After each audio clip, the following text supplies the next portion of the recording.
browser. You see my page on top of your browser. That's our page name. So after the page name, the title tag is between the headers, and we have our closure. So we have our body here. The body is like the body of a letter. Everything is written in between the body. So let's type something here.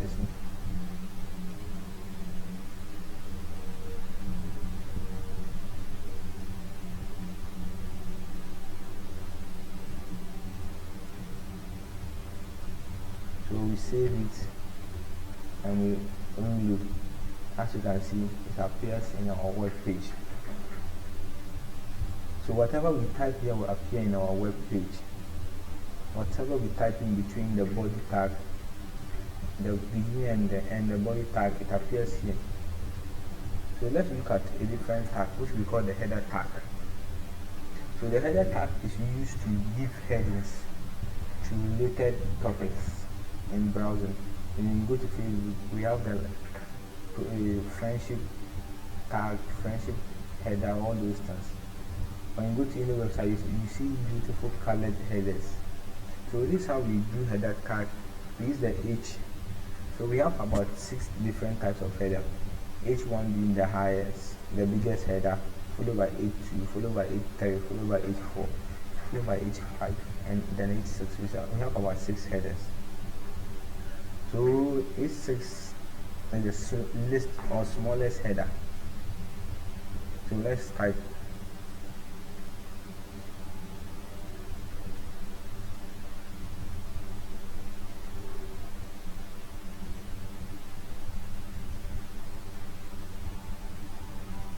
So I'm going to copy this code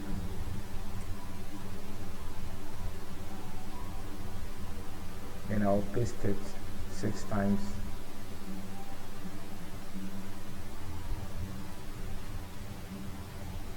Now edit it H2, H2, H3,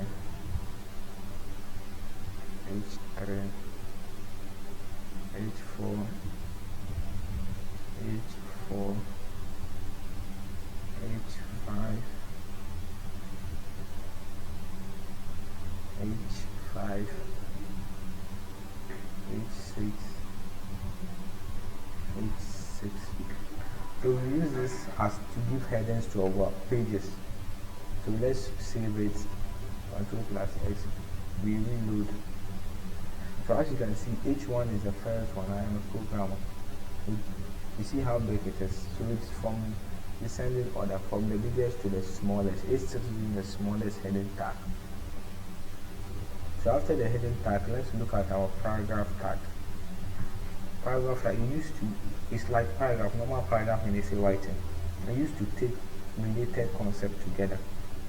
So assuming you are a programmer and you want to define certain things which are related, you can use the paragraph tag. And this is how it's written. You open your less than and you use P. The paragraph tag is P tag. We call it P tag. So when you click, anything you type here will be in the paragraph of its own. So let's type something here.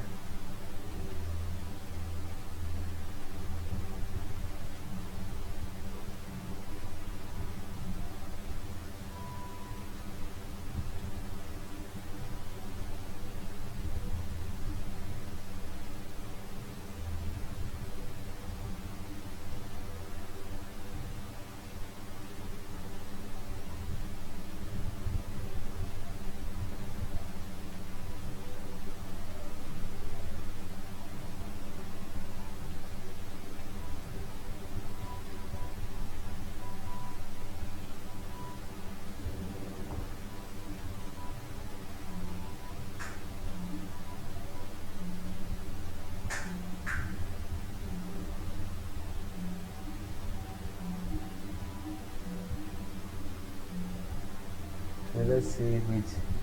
We reload our page. As you can see, you see it has separated. There is a space between them. So this is our paragraph tag. It's used to write code which are related. So after the paragraph tag, let's look at our depth tag. This one is the division tag. It's used to divide things into sections. So that one is D, E. So this is how we write our def tag.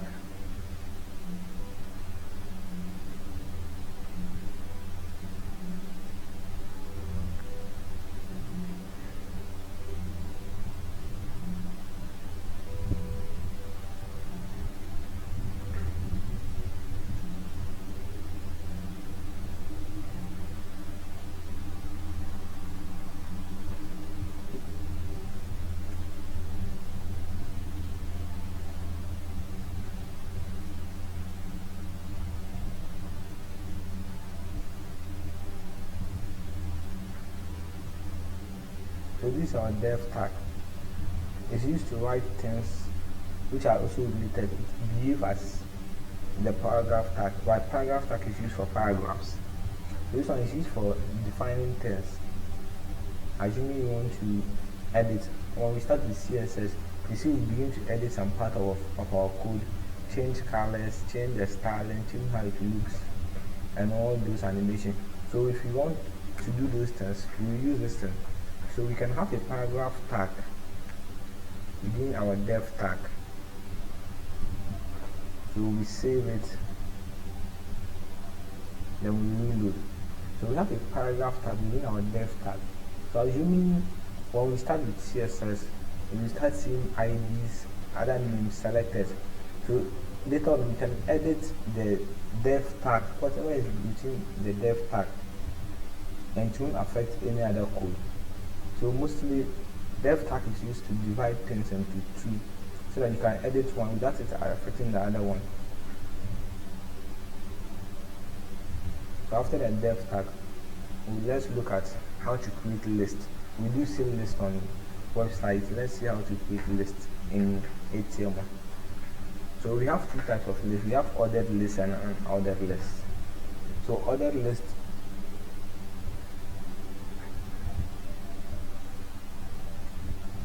we create ordered lists with the OL tag. So whatever we write inside this list will be ordered. They will be arranged. So let's copy this code.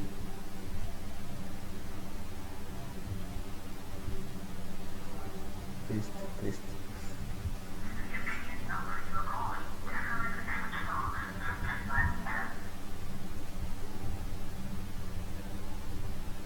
Paste it.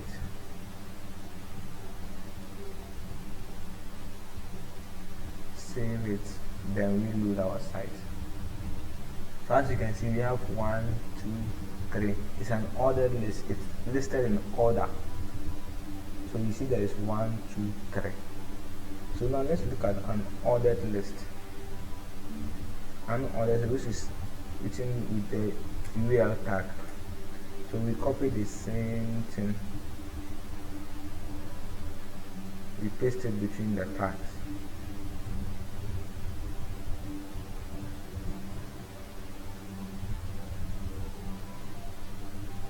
So we save it and we load.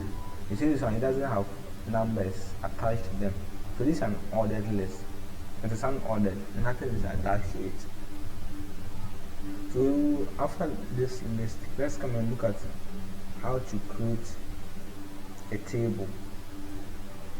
So in creating a table in our HTML, we use the table tag. So after creating the table, you create your table rows. Within a table, we have rows and columns. So we create your table row.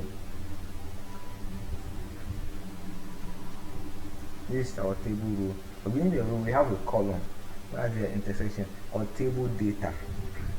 So table data is referred to TD. This is our table data.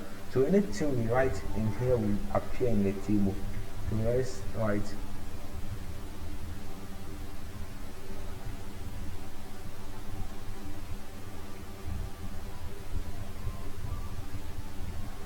our table data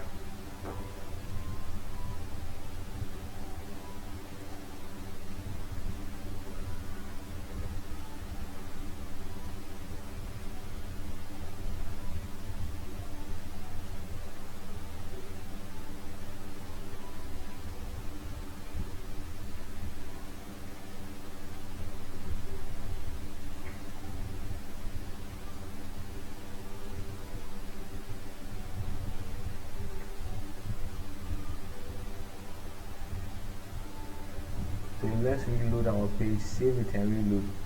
You can see it's grouped. So now we copy this to create another row. We paste it inside. This is our row 2. You see it's in row. It doesn't seem like a table, but let's add a small CSS here. So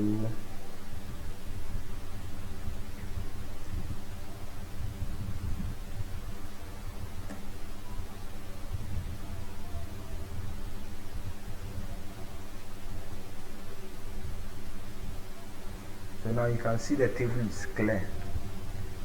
So when we add a little bit of CSS, you see the table is now clear. So this is how we create table in HTML. This is how we create table in HTML. You use the table tag. After your table tag and closing tag, you come to your TR, your table row. TR is simple for table row. After your table row, when you create a row, there have to be data inside. So we have one table row. When you come to the website, we have 2 table rows here. So this is table row 1, this table row 2. And we have 4 table data. TG, which is table data. We have 4 table data. When we come here, we have item, name, code, program. These are the table data. These are the table rows. We have 2 rows, 3 columns. So some call the table data columns, some call the table data, but the abbreviation simple means table data. So this is how we create data, table data here.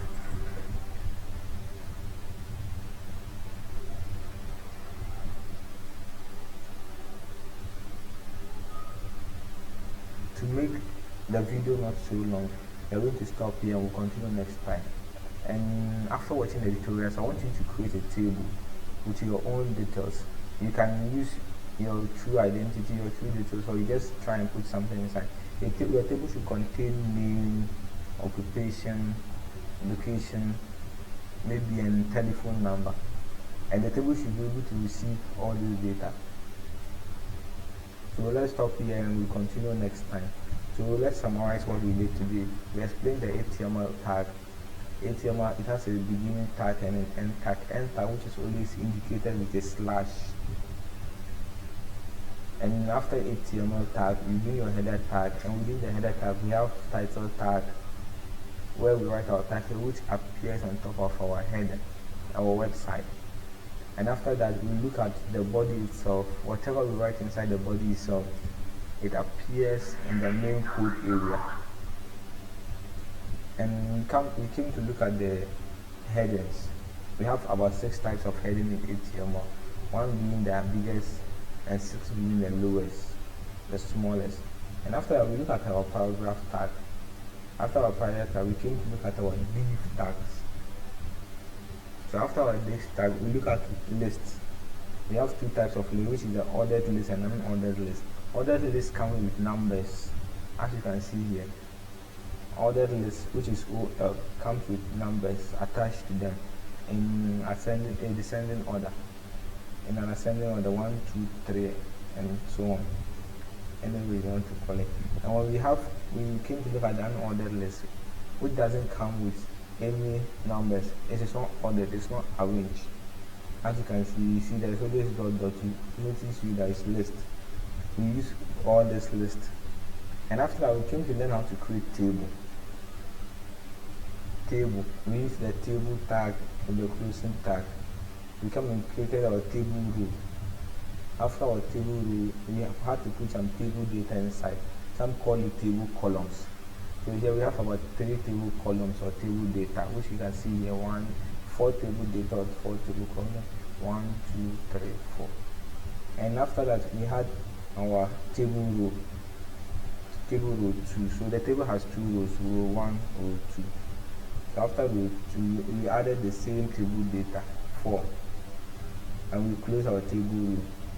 So the table rows are in between the table tag itself. So that's what we did for today. We'll continue next time on this. And remember the assignment: create a table row a table with your name, occupation, location, and telephone number, and you should feed the table. The table, when you create, is borderless, so you have to give the border a shape. So border is equal to solid black, 1 pixel, solid black. All the steps we will explain when we get to CSS. Right, take your time, watch the video, and do the assignment. We'll be taking it before our next section. So thank you.